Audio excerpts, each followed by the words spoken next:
Partia Socialiste ka siguruar 12 mandate në Fier, kurse Partia Demokratike me Aleancën për Shqipërinë Madhështore ka siguruar vetëm 4 mandate. Kutit me votat nga diaspora nuk e ndryshojnë këtë rezultat pasi diferenca e votave mes Partisë Socialiste dhe Partisë Demokratike është e lartë në favor të Partisë Socialiste. Zëvendës kryeministra dhe njëkohësisht drejtuesja politike për qarkun e Fierit Belinda Balluku ka falenderuar elektoratin socialist me një mesazh në rrjetet sociale. Faleminderit me zemër për lumin e votave që dhat për Partinë Socialiste. Shpresoj t'ju shpërblem gjithçka me punë dhe përkushtim. Falenderoj të gjithë trupën që administruan zgjedhjet në qarkun e Fierit për profesionalizmin dhe gatishmërinë e tyre pavarësisht orëve të gjata, shkruan ajo.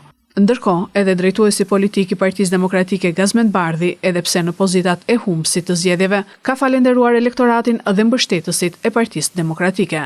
Një falenderim zemre, shkruan ai, me zemër të thyer se zgjedhjet e 11 majit nuk ja dolën të shprehin vullnetin real të qytetarëve.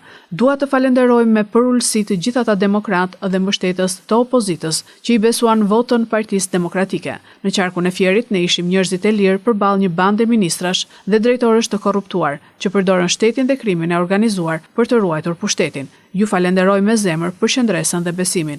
Një falenderim të veçantë për strukturat e Partisë Demokratike, komisionerët vëzhguesit dhe numëruesit e palodhur. Ne do të qëndrojmë së bashku të panandshtruar sepse Shqipëria ka nevojë për njerëz të lirë.